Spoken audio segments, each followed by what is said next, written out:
नमस्कार दोस्तों, विकास study circle के यूट्यूब चैनल पर आप सभी का स्वागत है। दोस्तों, आज 28 नवंबर 2022 से संबंधित जो महत्वपूर्ण करंट अफेयर है उस पर हम लोग चर्चा करेंगे। तो आप लोग दोस्तों वीडियो के साथ अंत तक अवश्य बने रहें तथा वीडियो को ज़्यादा से ज़्यादा शेयर करें, लाइक करें और चैनल को अधिक से अधिक सब्सक्राइब करें। देखते हैं दोस्तों, आज का हमारा पहला प्रश्न है, राष्ट्रीय दुग्ध दिवस कब मनाया जाता है। तो दोस्तों, राष्ट्रीय जो दुग्ध दिवस है यह 26 नवंबर को मनाया जाता है। आपको पता होगा 26 नवंबर को राष्ट्रीय दुग्ध दिवस मनाया जाता है और जो हमारा संविधान दिवस है वह भी दोस्तों 26 नवंबर को ही मनाया जाता है। संविधान दिवस दोस्तों 26 नवंबर को मनाया जाता है और राष्ट्रीय दुग्ध दिवस यह भी दोस्तों 26 नवंबर को मनाया जाता है। दोस्तों, यह क्यों मनाया जाता है 26 नवंबर को? तो वर्गीज कुरियन जी की जो दोस्तों जयंती है इसी दिन मनाई जाती है और इस बार 2022 में दोस्तों इनकी 101वीं जयंती थी।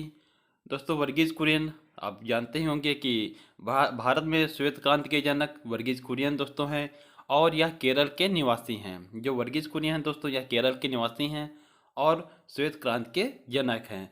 दोस्तों, ये राष्ट्रीय दुग्ध दिवस की बात हो गई 26 नवंबर। और अब बात की जाए कि विश्व दुग्ध दिवस, तो दोस्तों विश्व दुग्ध दिवस जो मनाया जाता है वह 1 जून को मनाया जाता है। तो दोस्तों, विश्व दुग्ध दिवस 1 जून को हो गया और राष्ट्रीय दुग्ध दिवस यह 26 नवंबर को हो गया। आगे बढ़ते हैं दोस्तों, अगला पॉइंट हमारा है जीन बैंक परियोजना स्थापित करने वाला पहला भारतीय राज्य। तो दोस्तों, जीन बैंक परियोजना स्थापित करने वाला पहला भारतीय राज्य जो है वह है महाराष्ट्र। आगे दोस्तों देखिएगा, अगला प्रश्न हमारा IWF जूनियर विश्व चैंपियनशिप में स्वर्ण पदक जीतने वाली पहली भारतीय महिला भारोत्तोलक। तो दोस्तों, जो IWF जूनियर विश्व चैंपियनशिप में स्वर्ण पदक जीतने वाली पहली भारतीय महिला जो भारोत्तोलक हैं उनका नाम है हर्षदा गरुड़। तो दोस्तों, आप लोग ध्यान रखें इनको भी। आगे दोस्तों देखिएगा, भारत का 100वां यूनिकॉर्न। तो दोस्तों, भारत का 100वां यूनिकॉर्न कौन है? तो दोस्तों, ओपन जो संस्था है यह भारत का 100वां यूनिकॉर्न है। और आपसे बात की जाए कि फर्स्ट स्पोर्ट यूनिकॉर्न कौन है, तो चेन्नई सुपर किंग जो टीम है यह दोस्तों फर्स्ट जो है स्पोर्ट यूनिकॉर्न है। अगला दोस्तों प्रश्न हमारा देखिएगा, निर्मला देशपांडे स्मृति विश्व शांति पुरस्कार से किसे सम्मानित किया गया है? तो दोस्तों, निर्मला देशपांडे स्मृति विश्व शांति जो पुरस्कार है उससे दोस्तों तेज कौल को दिया गया है। यह चीज़ दोस्तों प्रश्न आप लोग ध्यान रखें।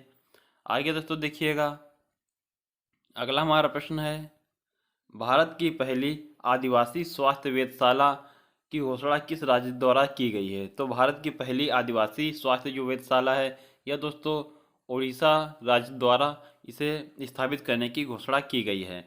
आप लोग ध्यान रखें दोस्तों, भारत की पहली है और आदिवासी स्वास्थ्य वेधशाला है। तो दोस्तों यह कहाँ स्थापित होगी? उड़ीसा में। अगला दोस्तों प्रश्न देखिएगा, बहुत ही अच्छा प्रश्न है, परिसीमन आयोग ने केंद्र शासित प्रदेश जम्मू कश्मीर के लिए कितने विधानसभा क्षेत्र रखे हैं? तो दोस्तों, जो परिसीमन आयोग था इसने जो केंद्र शासित प्रदेश जम्मू कश्मीर है इसके लिए विधानसभा क्षेत्र रखे हैं 90।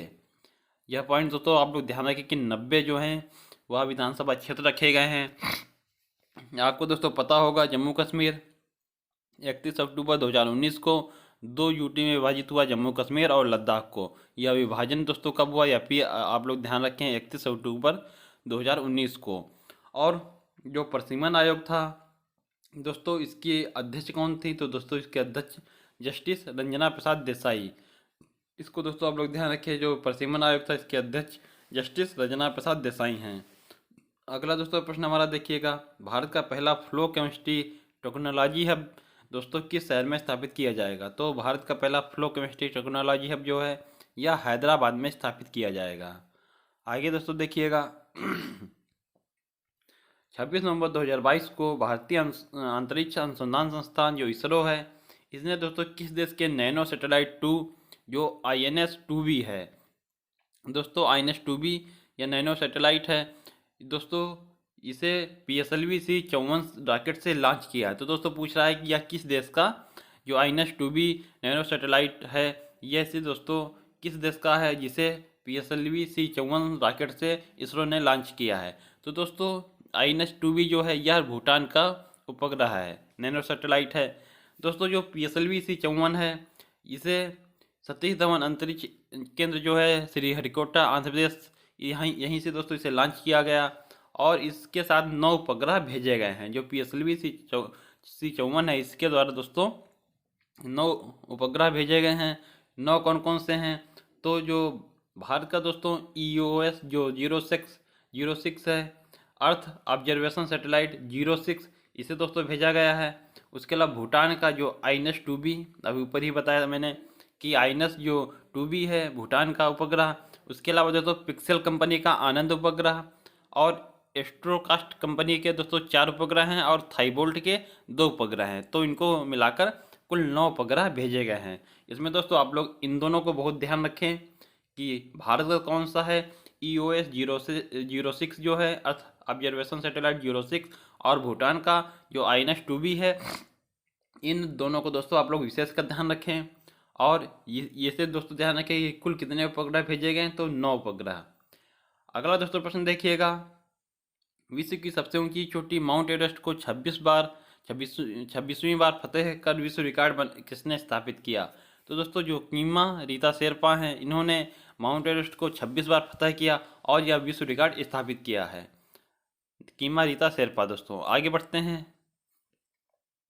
अगला प्रश्न हमारा है, 28 नवंबर से 11 दिसंबर 2022 तक भारत और ऑस्ट्रेलिया के बीच द्विपक्षीय सैन्य प्रशिक्षण अभ्यास ओस्ट्रा हिंद जो है दोस्तों, ओस्ट्रा हिंद 22 कहाँ आयोजित किया जाएगा? तो दोस्तों आप लोग ध्यान रखिए जो ओस्ट्रा हिंद है, यह किन देशों के मध्य? तो भारत और ऑस्ट्रेलिया के मध्य।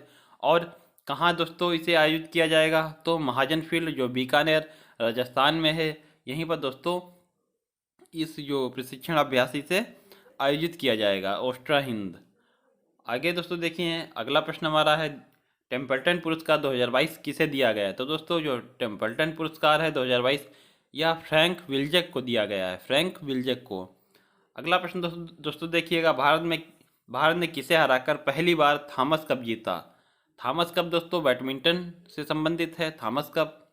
और भारत ने इंडोनेशिया को हराकर पहली बार थॉमस कप जीता है। दोस्तों ध्यान रखें आप लोग, थॉमस कप भारत ने जीता। बात की जाए दोस्तों उबेर कप की, तो उबेर कप जीता है साउथ कोरिया। और दोस्तों साउथ कोरिया जीता है किसे हराकर? तो चीन को हराकर। और जो थॉमस कप है यह जीता है भारत किसे हराकर? तो इंडोनेशिया को हराकर। दोस्तों 52वां जो टाइगर रिजर्व भारत का है वह कौन सा है? तो रामगढ़ विषधारी टाइगर रिजर्व, यह बूंदी राजस्थान में स्थित है। और 53वां जो दोस्तों नवीनतम टाइगर रिजर्व है, यह है रानीपुर टाइगर रिजर्व, और कहाँ स्थित है? तो उत्तर प्रदेश में। इसको दोस्तों आप लोग ध्यान रखें।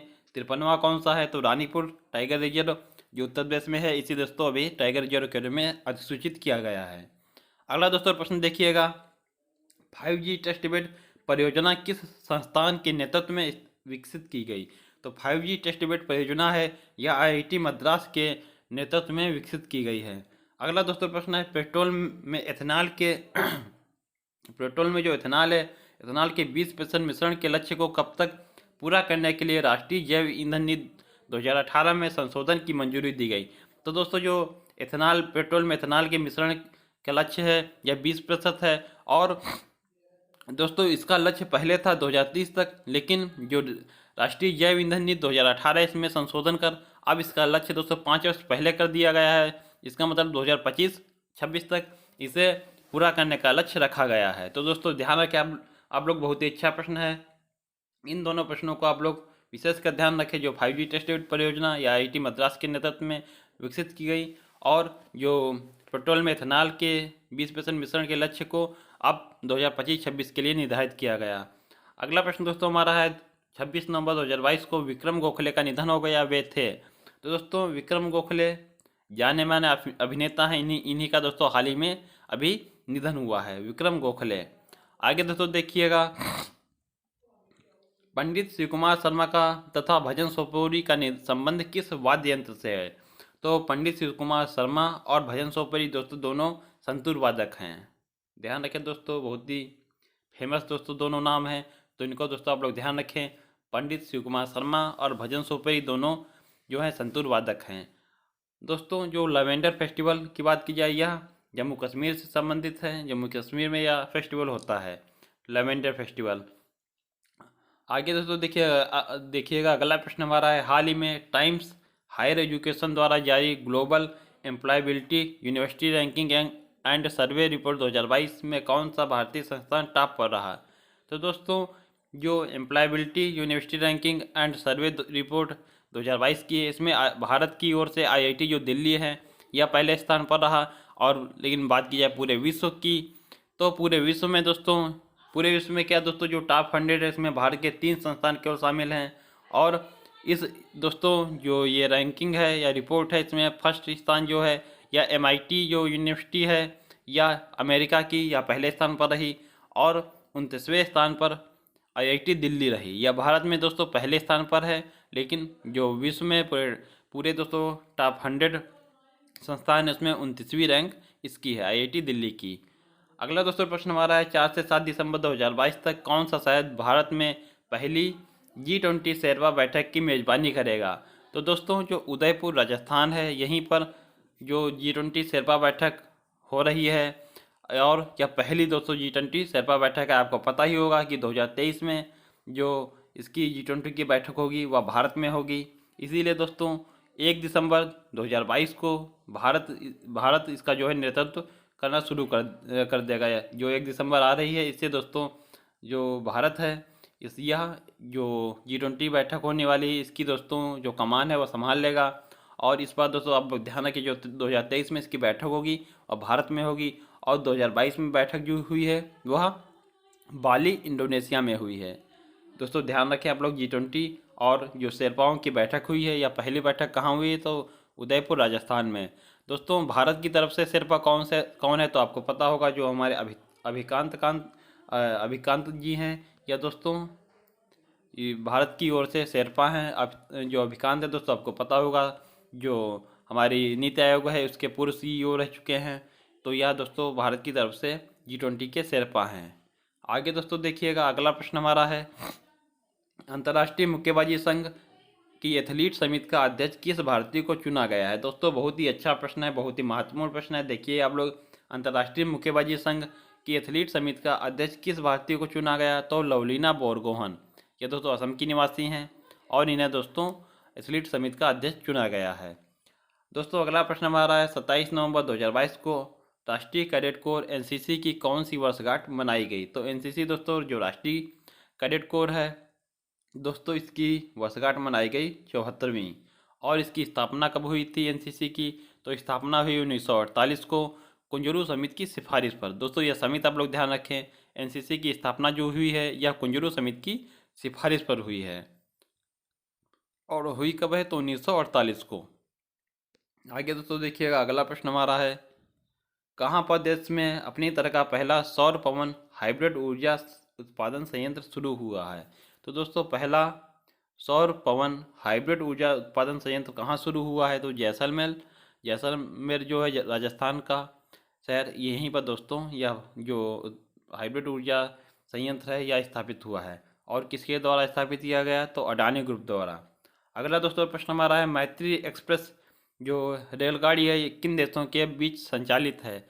तो भारत और बांग्लादेश के मध्य मैत्री एक्सप्रेस जो रेलगाड़ी है यह संचालित की जाती है। इसके अलावा दोस्तों आपको पता होगा, मैत्री, बंधन, मिताली, ये दोस्तों जो रेलगाड़ियाँ हैं यह भारत और बांग्लादेश के मध्य चलती हैं। अगला दोस्तों प्रश्न हमारा है, भारतीय रेलवे और किस संस्थान ने भारत का पहला स्वदेशी हाइपरलूप विकसित करने के लिए साझेदारी की है। तो दोस्तों जो भारतीय रेलवे है और IIT मद्रास, इन दोनों ने दोस्तों जो भारत का पहला स्वदेशी हाइपरलूप विकसित करने के लिए साझेदारी की है। आगे दोस्तों देखिएगा, चर्चा में रहा सिरपुरकर जांच कमीशन किससे संबंधित है। तो दोस्तों आप लोग ध्यान रखें, ये बहुत ही इम्पोर्टेंट जो कमीशन है, इसका नाम आप लोग ध्यान रखें, सिरपुरकर जांच कमीशन है। या दोस्तों किससे संबंधित है, जो दिशा रेप एनकाउंटर केस था यह दोस्तों जो हैदराबाद में हुआ था, इससे संबंधित है सिरपुरकर जांच कमीशन। आगे दोस्तों देखिएगा अंतिम प्रश्न हमारा आज का, फ्रांस की जो स्टेफनी फ्रापार्ट हैं, ये दोस्तों पुरुषों के फीफा विश्व कप में अंपायरिंग करने वाली पहली महिला बनी हैं। तो दोस्तों आप लोग ध्यान रखें, जो स्टेफनी फ्रापार्ट है यह दोस्तों फीफा वर्ल्ड विश्व कप में अंपायरिंग करने वाली पहली महिला बनी हैं। तो दोस्तों आशा करता हूँ आज का वीडियो आप लोगों को पसंद आया होगा। जो प्रश्न आज के हमारे हैं बहुत ही महत्वपूर्ण हैं। आप लोग दोस्तों इन प्रश्नों को नोट अवश्य कर लें और दोस्तों वीडियो को 1 से 2 बार देखें तो आप लोगों को जो प्रश्न है अच्छी तरीके से याद हो जाएंगे। दोस्तों प्रश्न बहुत ही महत्वपूर्ण हैं आगामी परीक्षाओं की दृष्टि से। दोस्तों इनसे एक ना एक प्रश्न जरूर बनेगा, तो आप लोग दोस्तों वीडियो को बहुत अच्छे तरीके से देखें और इन प्रश्नों को कहीं नोट अवश्य कर लें। दोस्तों वीडियो पसंद आया हो आप लोगों को तो वीडियो को लाइक करें, शेयर करें और चैनल को अधिक से अधिक सब्सक्राइब करें। मिलते हैं दोस्तों अपने अगले वीडियो में, तब तक के लिए आप लोगों को बहुत बहुत धन्यवाद। जय हिंद दोस्तों।